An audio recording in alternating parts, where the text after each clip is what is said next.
네, 여러분 안녕히 주무셨습니까? 예. 오늘 함께 살펴볼 말씀은 마가복음 4장 35절부터 41절까지의 말씀입니다. 마가복음 4장 35절부터 41절까지의 말씀입니다. 마가복음 4장 35절부터 함께 읽도록 하겠습니다. 시작. 그날 저물 때 제자들에게 이르시되 우리가 저편으로 건너가자 하시니 그들이 무리를 떠나 예수를 배에 계신 그대로 모시고 가매 다른 배들도 함께 하더니 큰 광풍이 일어나며 물결이 배에 부딪혀 들어와 배에 가득하게 되었더라. 예수께서는 보물에서 베개를 베고 주무시더니 제자들이 깨우며 이르되 선생님이여 우리가 죽게 된 것을 돌보지 아니하시나이까 하니 예수께서 깨어 바람을 꾸짖으시며 바다더러 이르시되 잠잠하라 고요하라 하시니 바람이 그치고 아주 잔잔하여지더라. 이에 제자들에게 이르시되 어찌하여 이렇게 무서워하느냐 너희가 어찌 믿음이 없느냐 하시니 그들이 심히 두려워하여 서로 말하되 그가 누구이기에 바람과 바다도 순종하는가 하였다. 아멘. 오늘 이 말씀에서 시작은 이렇게 하고 있습니다. 그날 저물 때 제자들에게 이르시되 우리가 저편으로 건너가자. 그날 저물 때까지 예수님은 무엇을 하셨는가? 시대 소망에 보면 예수께서 종일 가르치시고 또 치료하셨다라고 기록을 하고 있습니다. 예수님께서 저물 때까지 하신 일은 이거밖에 없으시겠죠. 치료하시고 가르치신 일이었습니다. 저녁이 되었으나 군중은 여전히 예수에게 밀려왔다.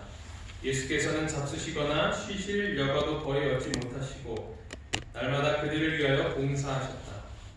바리새인들은 항상 악의에 찬 비평과 오전을 하며 예수를 따라다녔는데 이로 말미암아 그의 수고를 한층 더 힘들고 괴롭게 만들었다. 이제 날이 저물어 그는 매우 피곤함을 느끼시고 호수 건너의 한적한 곳에서 쉬기로 결심하셨다. 예수님은 하루 종일 일하셨고 또 피곤하셨습니다. 예수님은 말 그대로 당시의 슈퍼스타였습니다. 남녀노소를 가리지 않고 그분 주위로 사람들이 매우 많이 몰려오게 되었습니다. 그냥 단순히 한 번 보기만을 위하여 혹은 인증샷을 찍기 위하여서 혹은 사인을 받기 위하여서만 온 것이 아니었습니다. 그들은 개인적인 많은 문제들을 예수님께로 갖고 왔고 예수님께서는 그 문제들을 실제적으로 해결해 주셨던 것입니다. 아멘. 삶에 지치고 병에 고통당했던 사람들은 치유함을 경험할 수 있었습니다. 아예 그분을 이 나라의 왕으로 세우자고 이야기하는 사람들이 생겨나기 시작할 정도였습니다. 산이나 들이나 가리지 않고 그 많은 사람들은 예수님을 따라왔습니다. 전화나 인터넷도 없는 곳에서 어떻게 실시간으로 예수님의 행적이 중계가 되었는지 지금 생각해보면 참으로 신기한 일인 것입니다. 예수님은 매일 심지어는 안식일에도 그들을 위하여서 일하셨습니다. 쉴 틈이 없으셨던 것이죠. 그런 와중에 소위 안티 세력이 예수님을 괴롭혔습니다. 이들은 그냥 댓글로 인신공격하는 것으로 그치지 않고 청부살인을 모의할 정도로 예수님을 그렇게 괴롭혔습니다. 안 그래도 바빠 죽겠는데 이러한 자들로 인하여 그분의 사역은 큰 방해를 받았고 그 일로 인하여 더욱 힘드셨습니다. 예수님께서 이렇게 힘드셨을 때 그분은 어떤 기분이셨을까요? 사실 예수님에게 있어서 이러한 모습은 어울리지 않는 것이었습니다. 왜냐하면 그분은 하나님이셨기 때문입니다. 너는 알지 못하였느냐 듣지 못하였느냐 영원하신 하나님 여호와 땅 끝까지 창조하신 이는 피곤하지 않으시며 곤비하지 않으시며 명철이 한이 없으십니다. 이것이 바로 원래 하나님의 모습인 것이죠. 하나님은 절대로 피곤하지도 않으시고 어떤 일로 인하여서 굉장히 마음이 분주하신 분도 아니십니다. 그러나 인간의 모습으로 오신 예수님은 이제 우리와 같은 그 연약함을 갖고 계신 것입니다. 예수님도 피곤함을 느끼시는 거예요. 하나님께서 말이시죠. 인간 하기 힘드네. 이렇게 생각하지 않으셨을까 생각해요. 인간이 되지 않으셨다면 예수님은 절대로 이런 느낌을 느껴보지 못하셨을 것입니다. 왜 굳이 인간이 되셔서 그렇게 고생하셨을까? 이유는 단 한 가지죠. 하나님이 세상을 이처럼 사랑하사 독생자를 주셨으니 이는 그를 믿는 자마다 멸망하지 않고 영생을 얻게 하려 하심이라. 그분이 그렇게 지친 가운데서도 견딜 수 있으셨던 것은 바로 사랑의 힘이었습니다.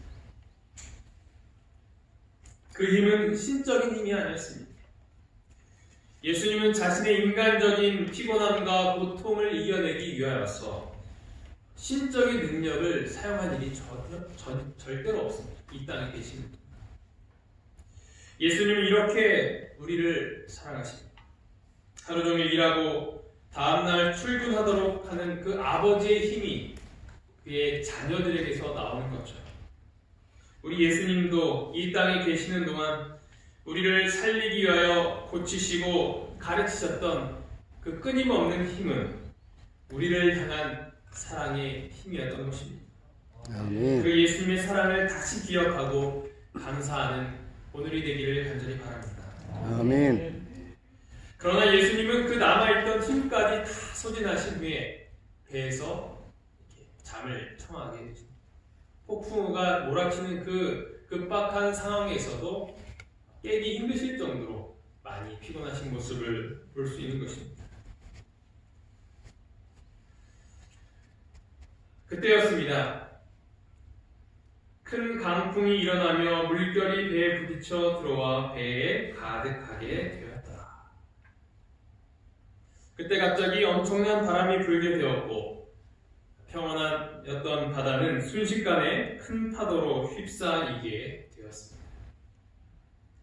예수님이 탄 배에도 역시 무엇이 몰아쳐요? 폭풍이 몰아쳐요.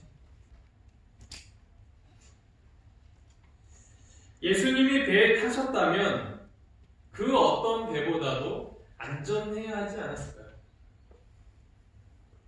최고의 항해를 할 수 있어야 하지 않았을까요? 그러나 그 배, 예수님이 타신 배에도 폭풍우가 몰아쳤던 것입니다.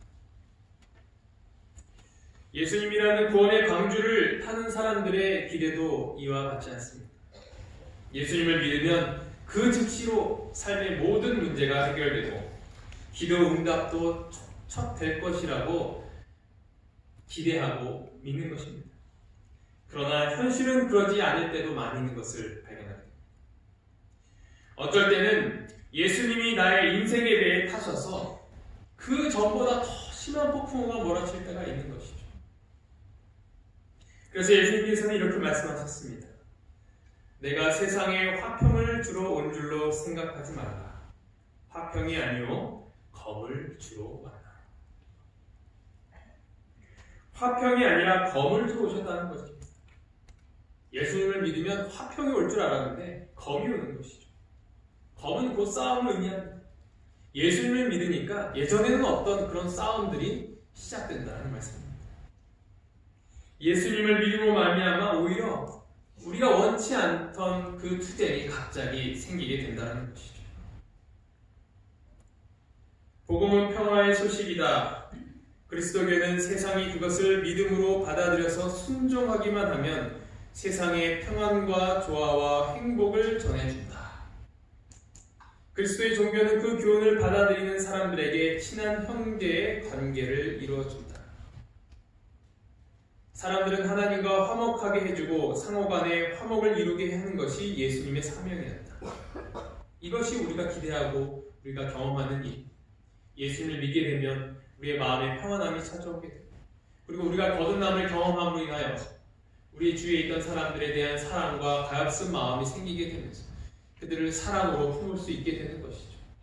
그렇게 변화된 우리의 모습을 보며 그 이전에 우리의 모습을 알고 있던 주위의 사람들은 감탄을 끊지 못하며 다시 깨어졌던 그 관계가 회복이 되는 것을 경험하게 되는 것입니다. 그래서 복음을 믿을 때, 우리가 복음을 받아들일 때 우리의 마음 가운데 그리고 우리의 삶 가운데 화평이 찾아오는 것입니다. 아멘. 그러나 세상은 대부분 그리스도의 대적인 사단의 지배를 받고 있다. 복음은 그들의 습관과 욕망과는 전혀 반대되는 생활 원칙을 제시해 주기 때문에 그들은 복음을 반대하게 되는 것이다. 이것이 당연한 모습이라. 복음을 믿었을 때, 그 복음이 선포되었을 때 화평이 오는 한편 또 그 반대의 모습도 존재하게 된다는 것입니다. 그들은 그들의 죄를 드러내어 그것을 죄라고 지적해주는 순결을 증오하며 공의롭고 성결한 복음의 요구를 주장하는 사람들을 핍박하고 죽인다. 그러므로 복음이 가져다주는 고상한 진리가 증오와 분쟁을 일으키는 일도 있다는 의미에서 복음은 거부됩니다. 아멘. 이것이 복음의 어떻게 보면 양면성이라 할 수 있겠습니다. 한편에서는 우리에게 화평을 가져다 주기도 하지만 한편에서는 우리에게 겁을 가져다 주는 것입니다. 예수님이 탄배에도 그렇게 폭풍우가 몰아칠 수 있다는 것입니다. 우리의 삶 가운데 폭풍우가 몰아칠 때 그 순간 낙담하지 말고 우리 배에 함께 타고 계신 예수님을 기억하시기를 간절히 바랍니다. 아멘. 그분이 함께 하심에도 불구하고 그러한 것들을 배면할 수 있다는 사실 또한 기억하시길 바랍니다. 아멘. 우리가 여전히 죄의 세상 가운데 살고 있기 때문이지 우리의 믿음이 부족하거나 하나님이 우리를 덜 사랑하시거나 아예 그분이 떠나가셨기 때문에 그 일이 일어나지 않음을 오늘 다시 한번 기억하는 오늘이 되기를 간절히 바랍니다. 아멘. 하나님이 구제하시기 때문에 폭풍가 일어나는 것이 아니라 여전히 우리는 그 바다 가운데 살고 있기 때문에 그 일을 경험하게 되는 것입니다.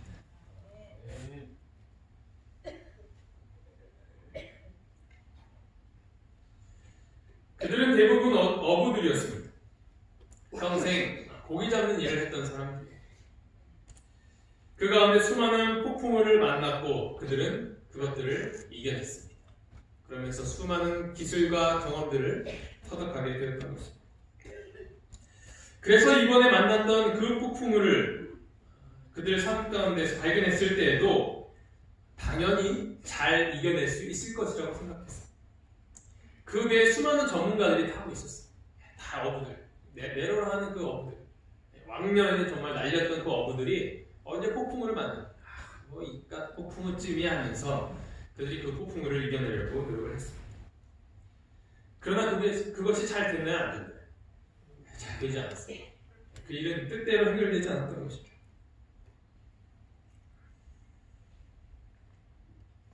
자신을 구원하려고 노력하는데 열중한 그들은 예수께서 선상에 계시다는 것을 잊어버렸다.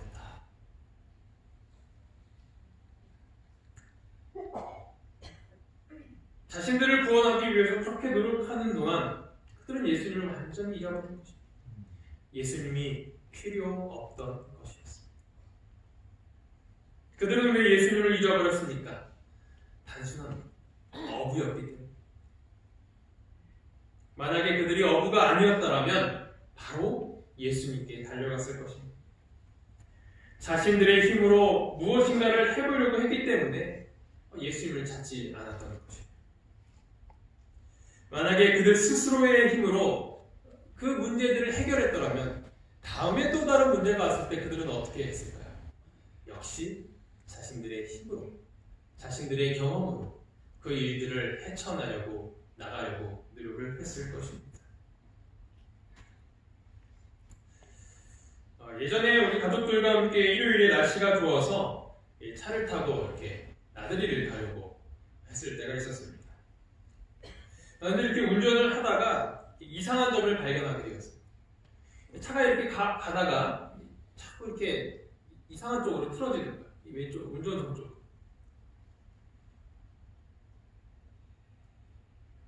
운전을 하다가 한쪽 방향으로 쏠릴 때가 있습니다. 그런 것을 경험을 해보셨을 거라고 생각합니다. 운전하신 분들은 혹시 이렇게 그런 것도 있냐고 이렇게 처음 하신 분들도 계실 텐데 거기에 되게 민감하게 잘 반응을 해야 돼요. 여러 가지 이유가 있는데요. 첫 번째는 이 도로가 한쪽으로 이렇게 기울여져 있기 때문이라고 합니다. 도로가 평평하지 않으면 당연히 한쪽으로 쏠리게 되겠죠. 경사가 있는 쪽으로요. 의도적으로 그렇게 만드는 것입니다. 커브를 돌 때 이 원심력과 구심력을 이용하여서 잘 돌 수 있도록 핸들을 많이 꺾지 않아도 속력을 많이 줄이지 않아도 자연스럽게 이렇게 넘어갈 수 있도록 하기 위해서 일부러 이렇게 약간 기울여서 도로를 만들 때도 있습니다. 그리고 이제 비나 눈이 오거나 이럴 때 잘 흘러내려 가라고 그렇게 도로를 만들기도 합니다. 이렇게 도로가 한쪽으로 기울어져 있을 때 이 차가 똑바로 가지 않고 한쪽으로 기울게 되는 것입니다. 두 번째는 이 바퀴가 틀어져 있기 때문입니다. 이 차가 이렇게 주행을 오랫동안 하다 보면 여러 가지 충격들과 이런 것으로 인하여서 이 차의 이 바퀴가 좀 틀어진다고 합니다. 자연스러운 것이라고 합니다. 그럴 경우에 역시 한쪽으로 치우치게 되는 것이죠. 이를 해결하기 위해서는 정기적으로 바퀴를 정렬하는 일, 휠 얼라이먼트라고 하는 것인데 그 일을 해줘야 됩니다. 그래서 뭐 자주 하는 것은 아니고 타이어를 가를 때 그때 한 번 정도 이렇게 받게 되면 차가 똑바로 갈 수 있도록 해주는 것입니다. 차가 한쪽으로 쏠리게 되는 것을 그대로 방치해 두면 위험하기 때문에 이런 일들에 좀 민감해져야 된다는 것입니다.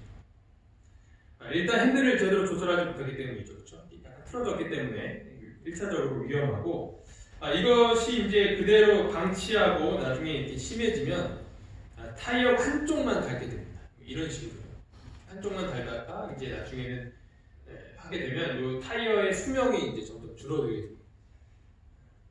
심하게 되면 이 펑크가 날 수도 있어요. 닭이다가 위험한 상황이 됩니다. 이것은 이제 편마모로 하고 있는데 이것이 이제 골고루 닳게 하기 위해서는 타이어 공기압을 자주 이렇게 체크를 해준다든지 아니면 이렇게 바퀴 위치를 이렇게 바꾸는 일을 가끔 해줘야 됩니다.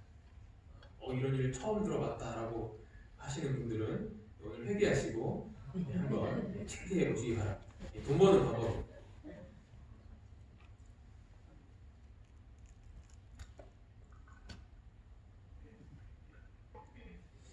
차량이 쏠리는 세 번째 이유는 바로 이 타이어가 펑크 났을 경우. 공기압이 이제 줄어들겠죠. 보니까 펑크가 갑자기 뻥 터지는 게 아니고 좀 기술이 좋아서 딱 하면은 이게 타이어가 이렇게 그 구멍을 막아준대요. 대신 이제 조금씩 새어 나간다고 합니다. 그때 빨리 그 구멍을 찾아야 되는데 그렇지 않으면 이제 이 쏠림이 심해지게 되는 것이죠. 조금만 주의를 기울이면 쉽게 알아챌 수 있습니다. 좀 심하게 쏠리기 때문에.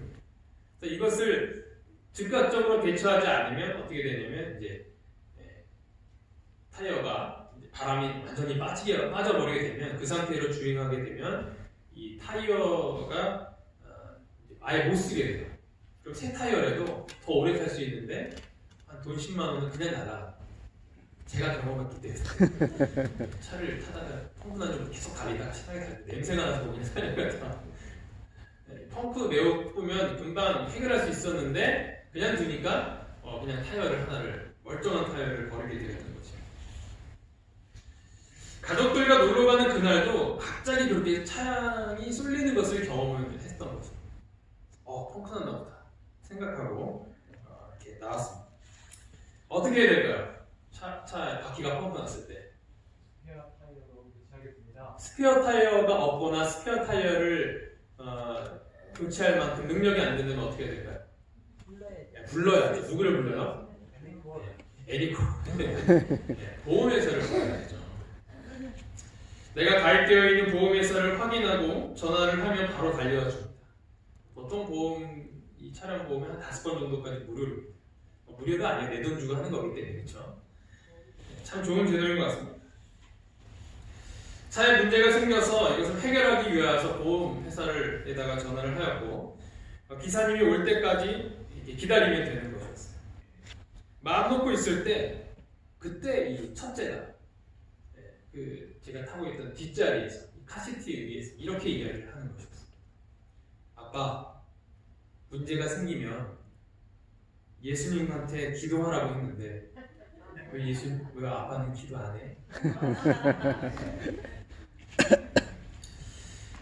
순간 무엇인가 얻어맞은 듯한 정적이 귓가에 맴돌았어요. 어린이 예배 시간에 허투루 보내지는 않았나 봅니다. 그 어린이 담당 목사님이 참 잘 가르치셨어요. 그거를 잘 기억하고 했는데 왜 그 적용을 제일 먼저 아빠한테 하는지.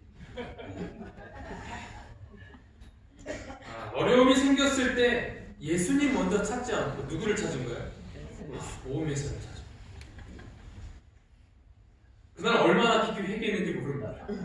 이 아들한테 그것을 배웠어요. 저희 아들이 좀 그런 면이 있어요.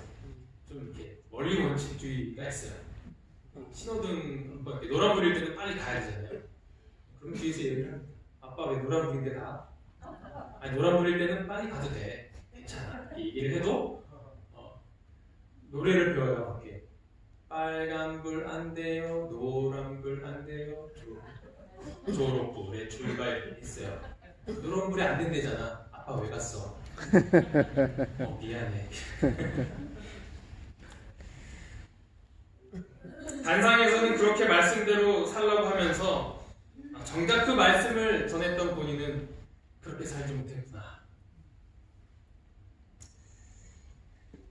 결국에는 이 보험회사에서 온 기사도 일요일임에도 열었던 타이어 가게도 또 나중에 찾은 다른 단골 타이어 가게도 이 문제를 해결하지 못했어요. 왜 그날 바람이 빠졌는지 아무도 모릅니다. 펑크난 것이 없었어요. 하나님만이 아시겠죠. 무엇을 위해서 그 경험을 하도록 하시는지 말이죠. 제가 만약 보험을 들지 않았더라면, 전화할 곳이 없었더라면, 할 수 있는 것이 아무것도 없다는 것을 발견했더라면 누구를 먼저 찾았을까요? 예수님을 먼저 찾았을 것입니다. 제자들도 그들이 어부가 아니었다면 예수님을 먼저 찾았겠죠. 38절입니다. 예수께서는 고물에서 베개를 베고 주무시더니 제자들이 깨우며 이르되 선생님이여 우리가 죽게 되는 것을 돌보지 아니하시나이까. 제자들은 그제야 예수님을 찾았습니다. 자신들이 해볼 만한 모든 것을 해본 다음에 안 되니까 그제야 예수님을 찾았던 것입니다. 예수께서 믿음으로 아버지의 보호 안에서 쉬신 것처럼 우리도 구주의 보호 안에서 쉬어야 한다. 제자들이 예수를 의뢰하였다면 저들은 평강 가운데 있었을 것이다. 위기를 당했을 때 저희의 두려움은 그들의 불신을 드러내 주었다. 그들은 자신을 구원하려고 노력하는 중에 예수를 잊고 있었다. 그리고 예수께서 저희에게 도움을 주실 수 있었던 것은 저희가 자기 의뢰에 절망해서 예수께로 돌아갔을 때뿐이었다. 그제서야 예수님을 찾았습니다. 예수님은 그들에게 응답하셨던 것입니다. 우리의 인생에서 폭풍우를 만날 때 가장 먼저 예수님을 찾으시기 바랍니다. 아멘. 예수님만 찾으라는 것은 아니에요. 때에 따라 예수님께서 우리에게 허락하신 그런 여러 가지 방법들과 또 지혜를 활용하여서 최선을 다해서 그곳에서 벗어나기 위해서 노력하는 것은 당연한 것입니다. 그건 예수님께서 허락하셨고 예수님도 그런 방법으로 문제들을 해결하셨어요. 그러나 그러한 일들을 하기 전에 먼저 예수님을 찾으라는 거죠. 어떻게 하면 좋을지 예수님께 기도하는 거예요. 예수님, 저 어떻게 하면 좋을까요? 기도하는 것입니다. 만약 그 순간이 급박하다면 바로 내가 어떤 행동을 취해야 될지 선택을 당장 해야 된다면 잠깐 눈을 감고 외치는 것입니다. 예수님, 도와주세요. 함께 읽어보도록 하겠습니다. 예수님, 제가 어떻게 하면 좋을까요? 제가 어떻게 하면 좋을까요? 예수님, 제가 어떻게 하면 좋을까요? 이것을 매 순간마다 우리가 외친다. 당장은 그 예수님께 하시는 음성을 들을 수 없을지는 몰라도 우리가 이렇게 마음문을 열고 예수님의 음성을 들을 준비가 된다면 예수님은 우리에게 그 응답을 해주실 것입니다. 어떻게 해야 될지 예수님께서 알려주시고 그 일들을 해결하기 위해서 예수님께서는 도와주실 것입니다. 아멘. 예수님을 의지하여 찾았던 제자들에게 어떻게 하셨습니까? 왜 이제야 나한테 와서 그러는데 좀 잘하더만 좀 더 해보지. 저 같으면 그럴 것 같아요. 삐져서 그렇죠. 해봐 한번. 뭐 나왔을 때 잘하는데. 근데 예수님은 그렇게 안 하셨던 것이죠. 예수께서 깨어 바람을 꾸짖으시며 바다더러 이르시되 잠잠하라 고요하라 하시니 바람이 그치고 아주 잔잔하여지더라. 이에 제자들에게 이르시되 어찌하여 이렇게 무서워하느냐 너희가 어찌 믿음이 없느냐 하시니 믿음 없던 제자들에게 예수님은 그래도 자비롭게 응답을 하셨습니다. 우리 예수님은 어떤 상황에서도 우리가 부르짖을 때 응답하시는 하나님이십니다. 아멘. 너는 내게 부르짖으라 내가 내게 응답하겠고 내가 알지 못하는 크고 은밀한 일을 내게 보이리라. 아멘. 시험의 태풍이 점점 거세어지고 번개불이 무섭게 번쩍거리며 파도가 우리를 덮칠 때 우리는 우리를 도우실 수 있는 예수가 계심을 잊어버리고 홀로 폭풍과 싸운다. 우리의 희망이 사라지고 멸망 직전에 빠질 때까지 우리는 자신의 힘을 의뢰한다. 그때야 우리는 예수를 기억한다. 그러나 만일 우리를 구하시도록 예수께 요청한다면 우리의 부르짖음은 헛되지 아니할 것이다. 아멘. 지금이라도 늦지 않았습니다. 지금이라도 우리가 예수님께 구한다면 예수님께 매달려서 우리가 할 수 있는 일은 아무것도 없습니다라고 우리가 하나님께 구한다면 그분께 매달린다면 우리 예수님은 신실하게 응답하실 것입니다. 아멘. 오늘 이 시간 폭풍 속에 있는 우리의 문제를 혼자 해결하려고 끙끙 앓지 말고 우리의 응답을 언제나 들어주시는 신실하신 예수님께 가장 먼저 구하는 저와 여러분이 되기를 간절히 바라면서 말씀을 마치도록 하겠습니다. 아멘. 기도하시겠습니다. 하늘에 계신 하나님 아버지, 오늘 저희 연약함을 고백합니다. 저희가 스스로 그 일들을 해결하기 위해서 노력하는 그런 교만한 모습을 주님 저희들 용서하여 주시옵소서. 아멘. 저희는 할 수 있는 일이 아무것도 없습니다. 아예 그냥 할 수 있는 능력을 주님 저희들로부터 거두어 가시옵소서. 그리하여 오로지 예수님께만 매달릴 수 있는 저희가 될 수 있도록 인도하여 주시옵소서. 아멘. 그리하여 저희가 예수님께 구할 때 예수님께서 저희의 그 기도를 응답해 주시고 저희의 기도를 들어주시옵소서. 아멘. 이 모든 말씀 예수님 이름으로 기도합니다. 아멘.